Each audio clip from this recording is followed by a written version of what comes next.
This is your home for St. Cloud State hockey, keeping you up to date on the NCHC. One-timer coming, they score! Ripped in! A bomb from Pervix! Women's WCHA. So Dana Rasmussen fires and she scores!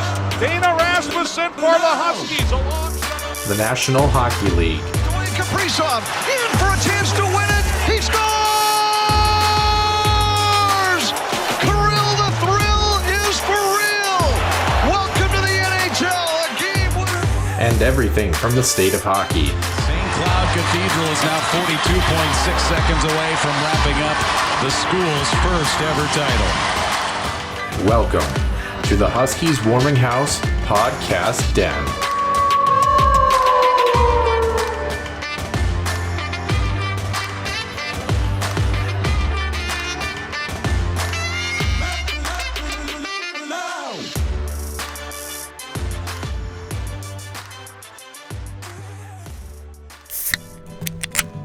The Huskies Warming House podcast is also brought to you by the Soda Pod, home of NCAA college hockey news and more. Stay wild and up to date with new episodes throughout every week. Find them on Apple Podcasts, YouTube, and other podcast platforms. And welcome into the Huskies Warming House podcast, episode 197 here in the den. My name is Noah Grant. Nick Maxon is not alongside here for this week. Bit of a scheduling conflict that we weren't unable to resolve in the middle of the season, so it'll be just myself flying solo here for 197, and then Nick, of course, will be back for episode 198 as we continue to delve into now the month of February of Huskies hockey. And it was another interesting weekend. We talked about how good this CC Tigers team was going to be. Well, on the men's side, they certainly have looked very good recently, and on the women's side, no surprise, the Wisconsin Badgers playing very well at home, although St. Cloud does garner a point in the extra session as far as standings are concerned in the WCHA. We start, as always, with Center Ice View News and Notes presented by HuskiesIllustrated.com and the Soda Pod. Center Ice View News and Notes. Center Ice View provides you with the best coverage of St. Cloud State Huskies hockey, from game notes, recaps, photos, and more. Go to CenterIceView.com.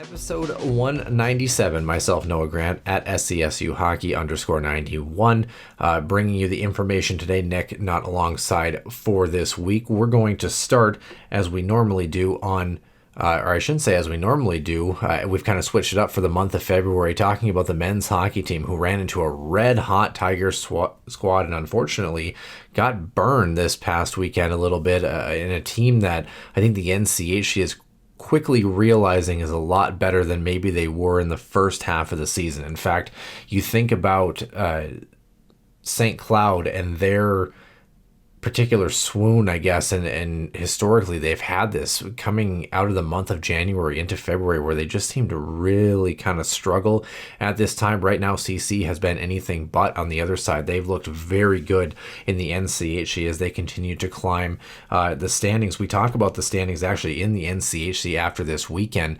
North Dakota occupying the top spot at 37 points on the season. Another strong showing for them this weekend, although they got a bit of a scare on Friday night. We'll get to that. St. Cloud still in that second spot at 30 points, 8-4-4 in conference play, and right behind them, how about this? The Colorado College Tigers in third with 27 points. I'll tell you what, as difficult as it was for this particular weekend, this was, to be fair, this was a Tigers team that you had to feel really good about coming out of the holiday break. You have to be excited for this program. It's been a long time since they've really had a lot of prominence, especially since the inception into the NCHC. Really, their big moment was last year, getting to that NCHC Frozen Face-Off championship game. I felt like this year, sky could be the limit, could be a lot more interesting. Right behind them, their counterparts in the Gold Pan game in the same state, 26 points for the Denver Pioneers. How about this? 5th place now at 25 points. If you want to be technical about it, spots 2 through 5 now separated by 5 points or less in the standings. Sitting in the 6th spot, Omaha at 21 points. Right behind them, Duluth at 20. Yeah, I don't know. Duluth might be the only pick that we end up getting correct, unfortunately, in terms of our standings. Of course, Miami with 6 points.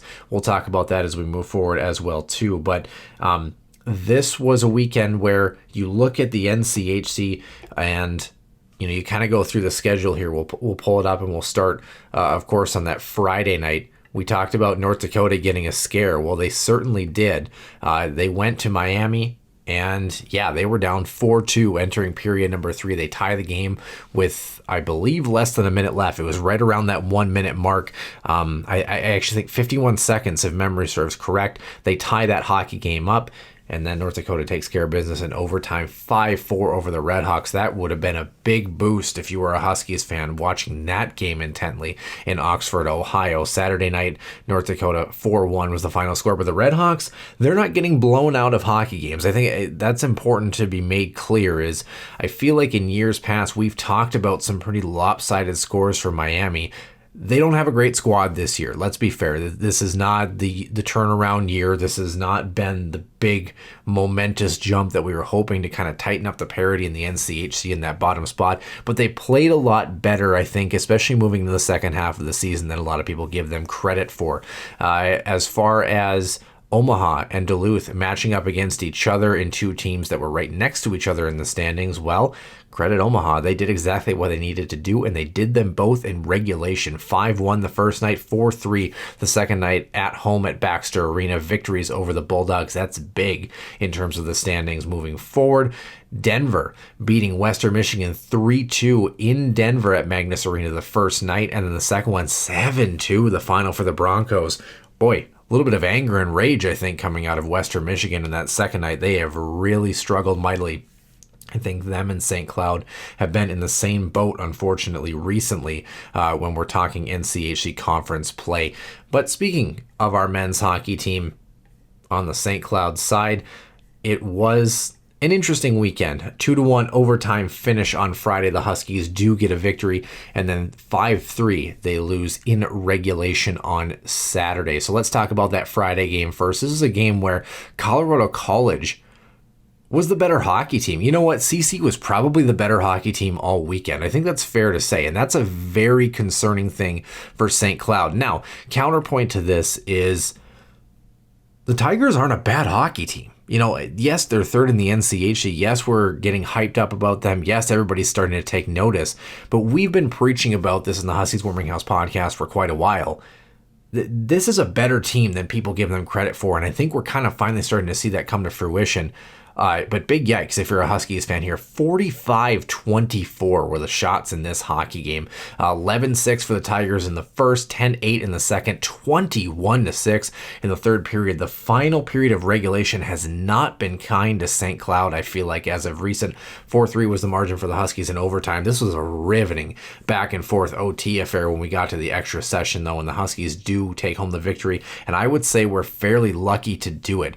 Colorado College, their lone goal coming on the power play on 4 opportunities the Huskies missed on their only chance of the night. Also abysmal in the faceoff dot, 20 for 57 St. Cloud was in the dot. Again, it's something that just has to become better. Now, bright spot for St. Cloud, Dominic Bassi, 44 of 45 stops. Very good showing for him on Friday. I think kind of a bounce back game that he really needed. Caden Mberko stopping 22 of 24, no slouch. This was definitely a goaltender's duel by all means and all consideration. And it was the Huskies who got on the board first, the lone goal of the first 2 periods, scoring 3:21 into period number 1. Tynan Ewart found Kyler Kupka for his 10th goal of the season to get the Huskies on the board. He wraps it around, taken away here by St. Cloud State. Bumped by Tyler Dunbar, the extra skater on here in the first period, and the shot and a goal here for the Huskies. St. Cloud State strikes first, and it's Kyler. A little bit of a turnover on the half ball, rolled off the half wall. Get a quick shot right through the D-man. Maybe a little bit of a screen, just catches Caden off guard. That's a hard puck for a goaltender to pick up. Rolling puck, just flick it towards the net through a screen. Good seeing eye shot, and the Huskies get on the board first. This was a game with a lot of reviews, a lot of, whistles and just kind of second looks at certain things. And only fitting that we did have a goal for the Tigers actually waved off in this hockey game. They thought they had their first goal of this contest, instead not to be. Hard skate to the corner for Cooley. Oh, the feed! Tommy Middleton trying to drive it in, and there it is!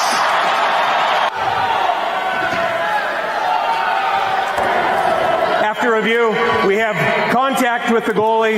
No goal. Goaltender interference on that one. I thought this one was maybe borderline. Good crash in the crease. I think if you're, you're taking a look on the replay, if you're the Tigers, you have to feel good about guys getting to the front of the net. I don't think the coaching staff would really bat an eye. I don't think Chris Mayotte would think anything about, guys getting to the front of the net. So it didn't really work out for the Tigers in the end there, but I think a good hard-nosed play and really kind of resulted in showed itself on the second night, their ability to get to the blue paint in front of the Huskies net. But CC, of course, would get back in this hockey game at some point. It would take power play goal in period number 3. Zachariah Wisdom, 8 minutes and 32 seconds, capped off the scoring in regulation. Here's Ryan Beck, able to keep his skate. Beck feeds it in, trying to jam it in. Wisdom, loose back to the goal! One in. Back down to Wisdom with the look. Wisdom with the second effort there on the backhand. Big goal.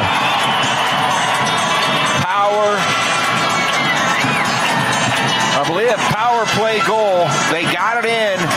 11:28. Good second chance opportunity. All kind of starts with keeping the play alive with that beautiful between the legs spin move at the point. Get the puck towards the crease, second and third whack. And this was something I think if you're a St. Cloud fan, you have to feel okay about, though, is that, second and third chance opportunities, they were there. Pucks were not getting out of the crease, but it did take 2, 3, maybe 4 whacks for the Tigers to find the back of the net over the course of the weekend. I thought St. Cloud did a good job of kind of staying in the fight in front of their net. It didn't pay off, at least standings-wise and scoreboard-wise, especially on Saturday. But I thought that there really was the sense of kind of never out of the fight and the desperation of trying to make plays in front of the net. Sometimes it is a defensive battle, and you have to have a little bit of puck luck. I don't think St. Cloud had a ton of that this weekend. They weren't the better team. They didn't really earn it necessarily, but they gave themselves a chance by kind of fighting every inch in the defensive zone when they did. Unfortunately, the Tigers on the man advantage do tie this one up. We would head to overtime. This one was back and forth, everything you could ask for. And in 3-on-3, Adam Ingram finding Werner Miettinen off of essentially a shot off the post from the Tigers. His 4th of the season at the 4:48 mark seals the deal. The Huskies get the victory in the extra session.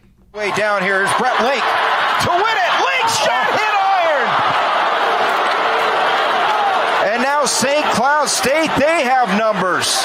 Huskies drop it back in a goal, in a game winner for St. Cloud State with 12 seconds to go. Now, here's another look. That hit iron.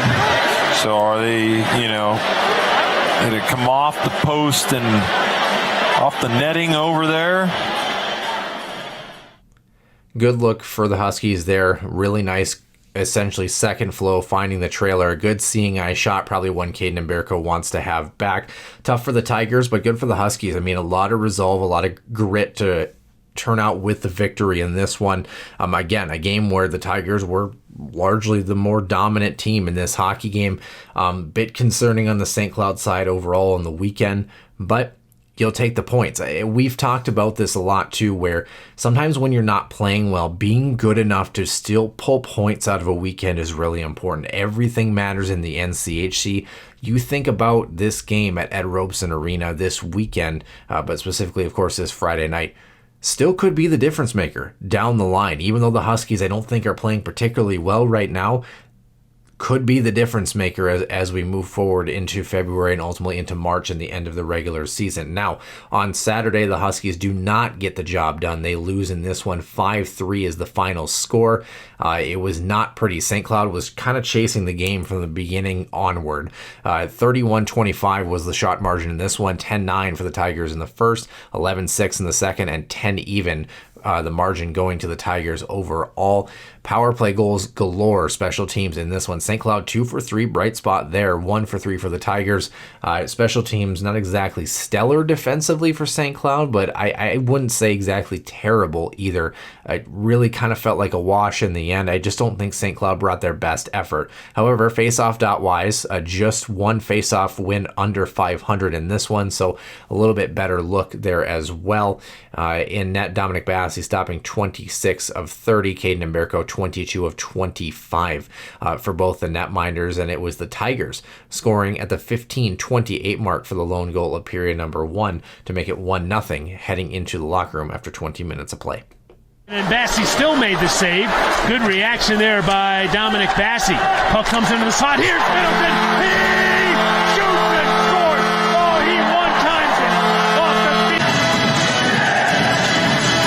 Took the feed from Christie out of the corner, and he made no mistake.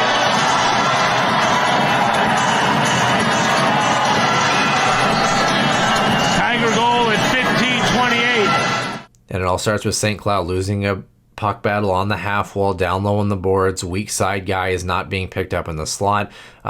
Quick pass in front, and what a great release. Glove side. It's not often you see Dominic Bassi so off his angle, surprised by that quick release and quick shot. And just like that, St. Cloud is down 1-0. Also with this audio as well too, especially for some of the Husky goals as we kind of go through some of the audio for this weekend. I'll do my best to kind of fill in what I see as well. There is some kind of dead air and silence in this particular broadcast. So if you are an audio listener, I'll do my best to kind of recap a little bit where I can. But it was Stanley Cooley's 4th of the season, 4 minutes into period number 2. And just like that, the Huskies in a tight spot, down 2-0 to the Tigers. Rebound over to the near boards. Ewart had a knock off his stick. Here comes Middleton and Cooley 2-on-1. Middleton down the left side. Gets it over to Cooley. He shoots and scores. Middleton.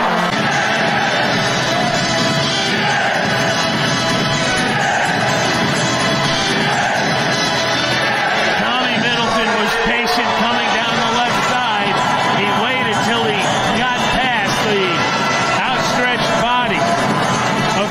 Maybe a push off that Dominic Bassi would like to have back, but again, where does that play all start? It all starts with a turnover right in those gray areas inside the offensive blue line. Defenseman is flat-footed. Winger or centerman is trying to help out, and just like that, it's a 2-on-1 the other direction. Defenseman lays down. Weak side recovery. Defender doesn't get back for the Huskies, and just like that, it's in the back of the net, 2-0, and then you have a mountain to climb. The Huskies would get one back in this period to make it 2-1 at the end of the second period. Mason Salquist, his 4th of the season. Zach Okabe, Josh Lidke tallying assists just 2 minutes later on the power play to get the Huskies within 1. Okabe on the left side. Now Ludke gets it back to Peart, back to Ludke, top of the left circle, down low. Okabe puts it right out in front. Shot in the goal, Salquist. Power play goal for St. Cloud. They move the puck beautifully. Get a 2-1 game.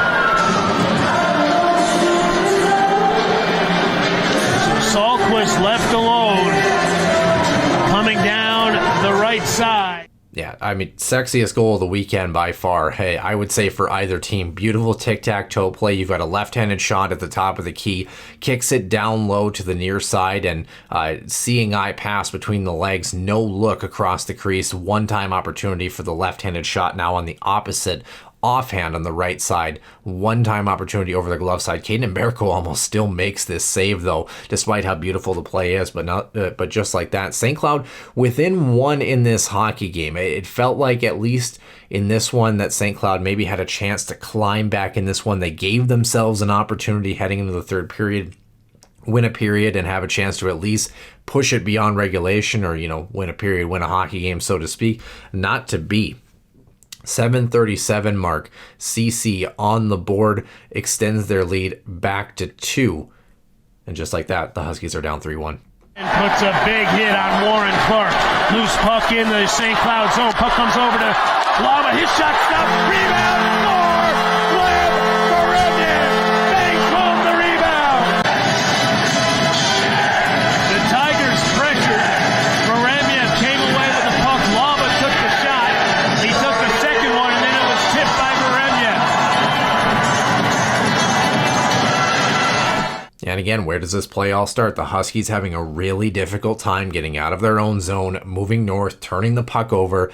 All of a sudden, play gets filtered back towards the middle of the ice, and just like that, the Huskies are down in this one, and it didn't get any easier. Now 4-1 for the Tigers here. Noah Laba on the power play, his 15th of the season, just 4 minutes later, made it a 3-goal spread for the Tigers. Boards to the line for Andrews. Back to Burkholder. Down low, Lava. Lava rolls it out front. Warner gets it over to Burkholder. To Lava. He shoots and scores like that Lava land. Power play goal.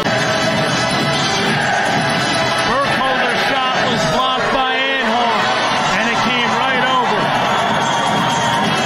to Noah Lava, and he buried it for the 4th of the game for the Tigers.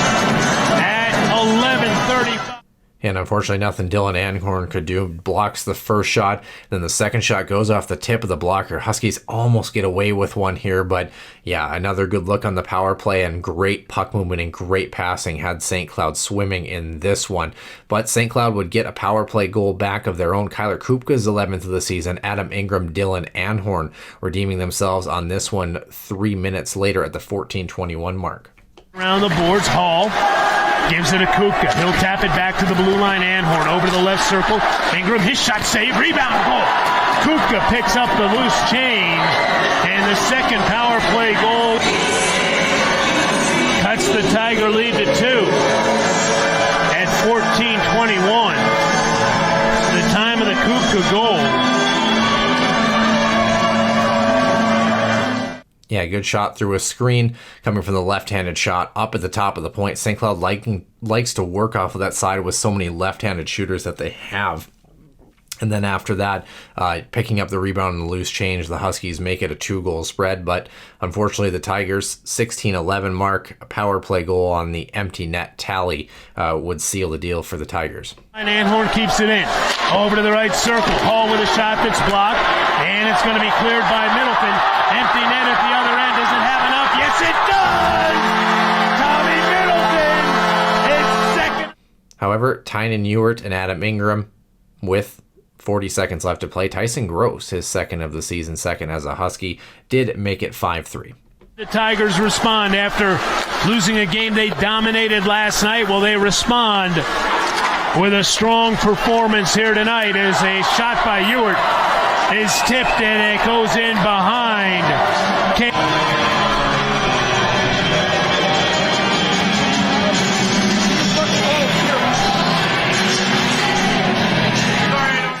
A little bit of physicality in front, guys getting to the crease, but unfortunately too little, too late for this St. Cloud squad. And just like that, it was all she wrote for the men's hockey team, and a couple of really strong points and a strong victory for Colorado College, salvaging a really great weekend. We'll talk about how big it was pairwise and pole-wise for this Huskies squad.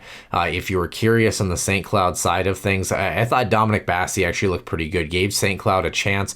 Didn't have a whole lot of help in front of him. I'm going to be dead honest with you.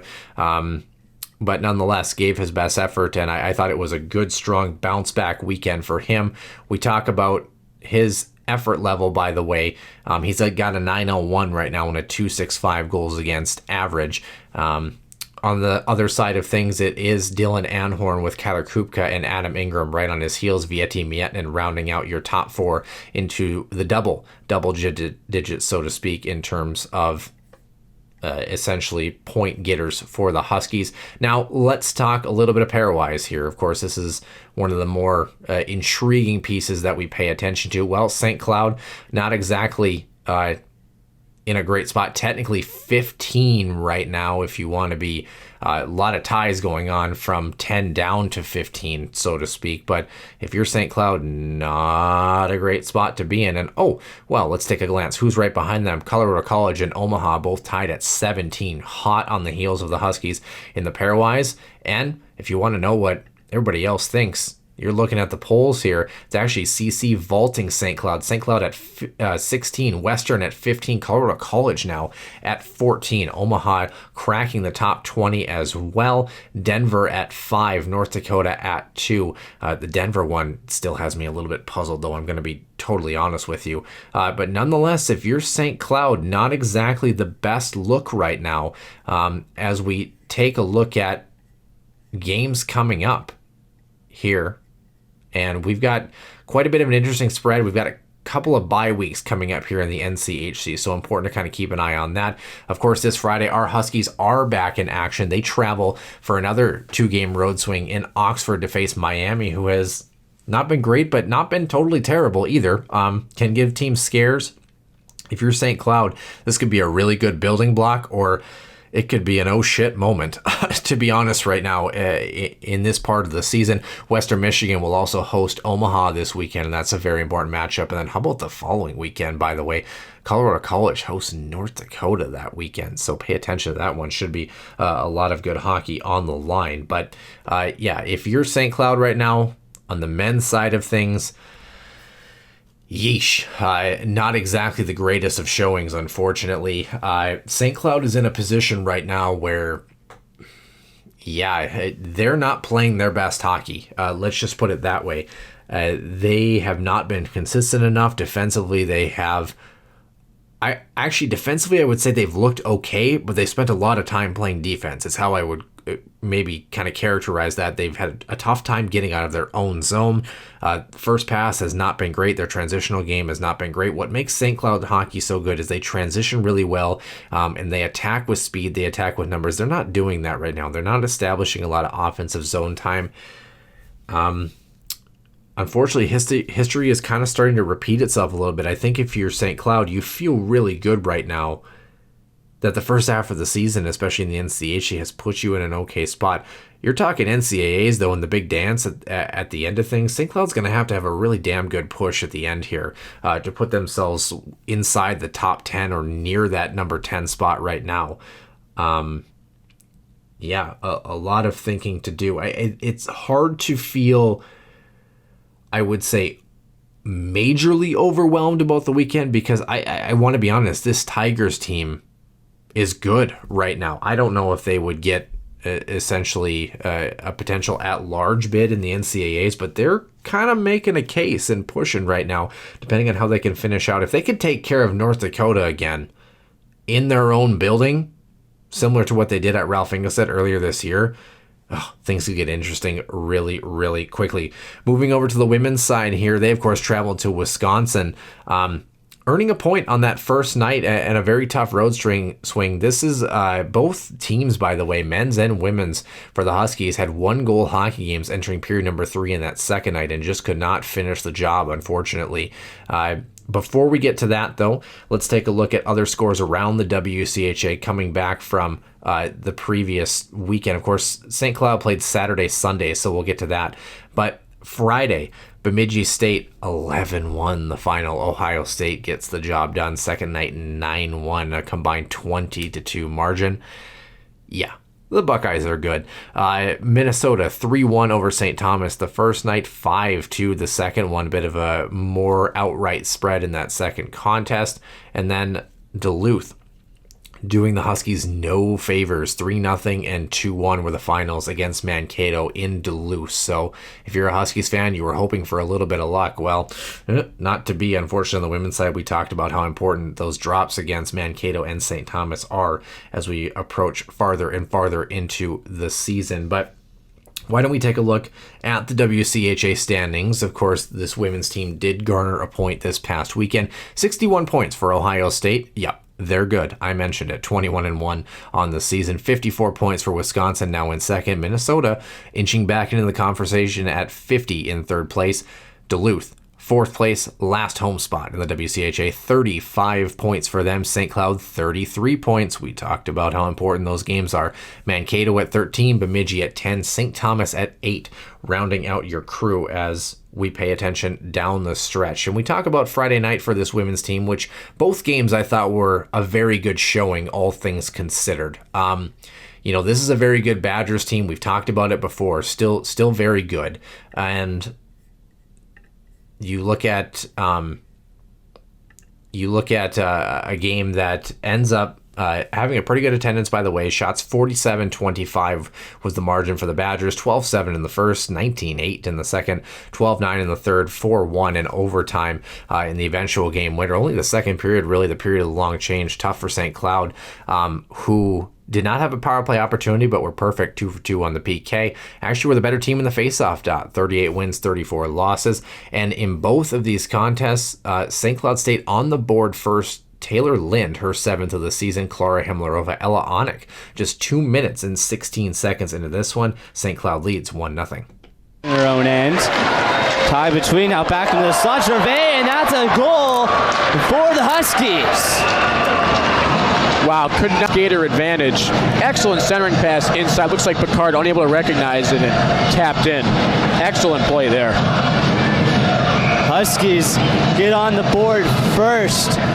Yeah, pass comes from behind the net and, bounces off a defender, but you'll take those goals any way you can get them. When you're threatening around the crease, when you're creating chaos in front of the net, sometimes good things happen. If you're St. Cloud, you're on the board first. This was a good hockey game back and forth. This was one of the better games, had a real playoff type feel. I felt it took into the second period, 8.5 minutes in. Maddie Wheeler, 7th of the season. Wisconsin ends up tying this hockey game up. This would be the last goal that we saw in regulation between these two squads. This is Wisconsin Planter. They've tried to fight for these rebounds all game. This time it goes right to Maddie Wheeler, who takes advantage. And just like that, we are tied. And now a crucial couple. This one shot from the point, left-handed shot, goes off of the weak side forward in front and then kicks back towards the strong side and a tap in towards the back of the net. Chaos all around in front. Huskies really can't do a whole lot about that one. I mean, that's just, gritty goal, good teams doing what good teams do. Huskies do push this game to overtime, though. JoJo Choback stopping 45 of 47, looking very much in form. Wisconsin 24 of 25 shots saved versus shots attempted, and it was Lacey Eden at the 2:47 mark finding Caroline Harvey for her 4th of the season. I'm just going to say this, short side underneath the bar blocker side. This one's about as good as it gets. Harvey racing down. Eden, she'll take the shot herself and scores! Wisconsin wins it! Add it to the list of moments. When the lights are brightest, the stars deliver. Not much of a window there for Caroline Harvey, but she didn't need it. Unbelievable placement there, and that will do it at LeBon. What a game, John. Yeah, that nothing you can really do about that as a goaltender. Perfect shot, perfect placement, goal scorer's goal, and just like that, the Badgers take care of business. Night number 2, final 5-2 Wisconsin over St. Cloud, but it was 2-1 entering period number 3.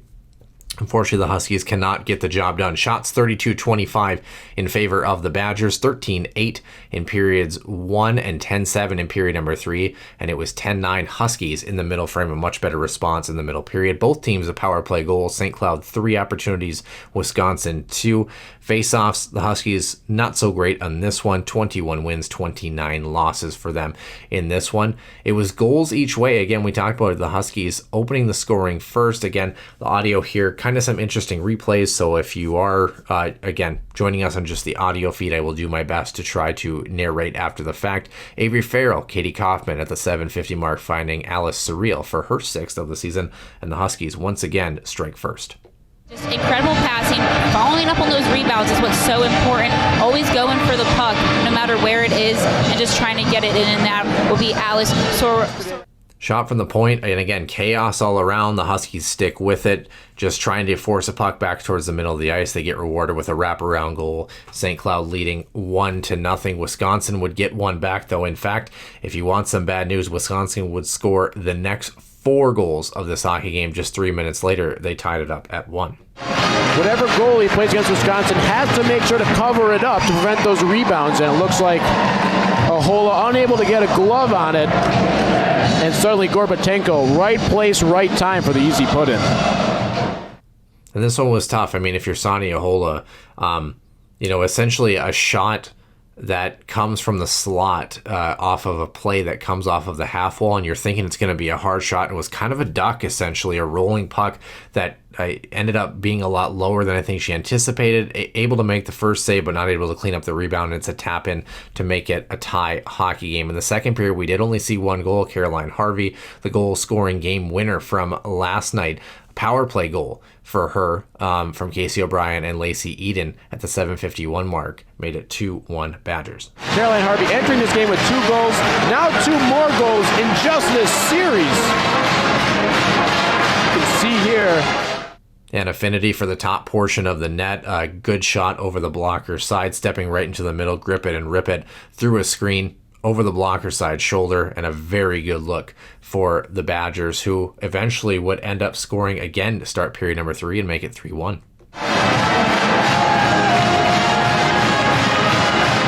Sure enough, looks like a save that Sonny Ahola would usually make, but just enough. Yeah, and this one's unfortunate shot coming off of a rebound that kicks up to the point, and this one's an ice burner. Actually beats Ahola before she can get the pads down. 5-hole. Not a goal you would see a netminder give up often, but through a screen, and it had just enough and concealed the release just enough at the 6:14 mark. Lainey Potter, her tally, and then she would score again 3 minutes later to make it a 4-1 hockey game for the Badgers.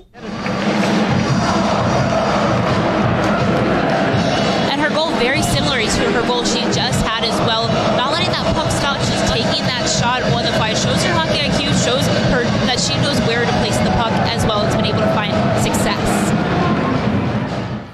Good puck movement, low to high, and able to create a good cycle opportunity. Puck comes to the point, left-handed shot on her offhand, and short side glove high through a screen. A very good release. If the first one was a slow ice burner, so to speak, the second one wasn't. Very good release for her second of the hockey game. St. Cloud at the 11:02 mark, just 2 minutes later, actually a minute and a half later, Laura Zimmerman, Katie Kaufman finding Taylor Lynn for her 6th of the season on the power play. A look at it again.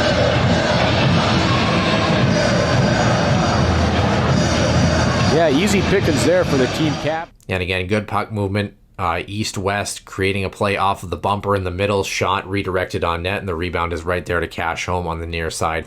St. Cloud made it interesting. We don't have a clip of this last one, but Lacey Eden, 4 minutes later, adding an empty net tally. The Huskies actually pulling their netminder well, essentially into the halfway mark of this third period to make things interesting, but they could not get the job done. The Huskies do fall on what would be that Sunday night that they ended up playing this hockey game. If you're curious about some more statistical leaders as well, let's take a look on the women's side as well.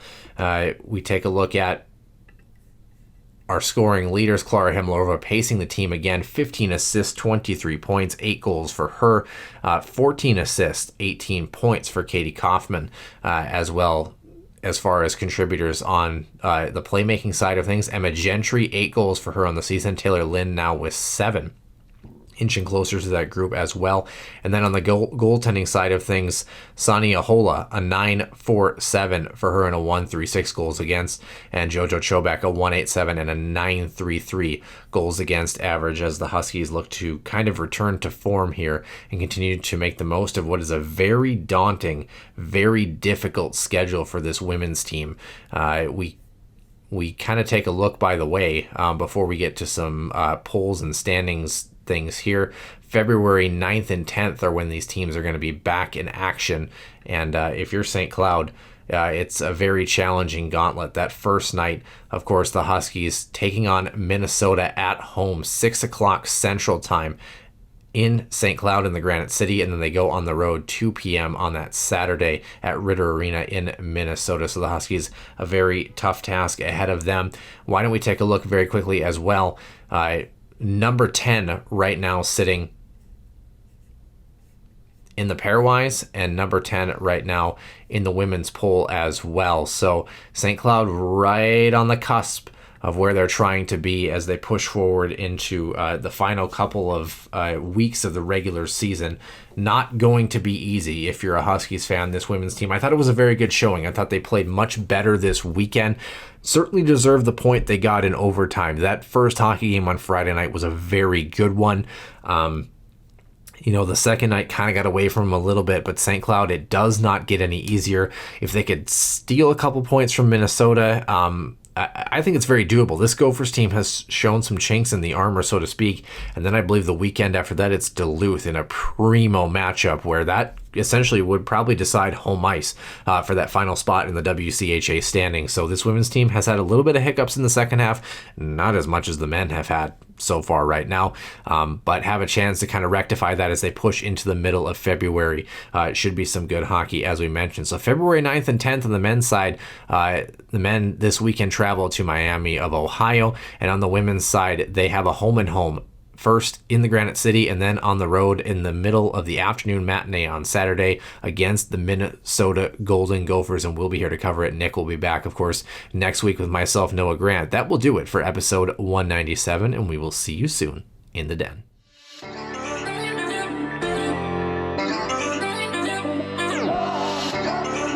One-timer coming, they score! Ripped in! A bomb from Dana Rasmussen fires and she scores! Dana Rasmussen for the Huskies Dwayne Kaprizov in for a chance to win it. He scores! Kirill the Thrill is for real! Welcome to the NHL, a game winner. St. Cloud Cathedral is now 42.6 seconds away from wrapping up the school's first ever title.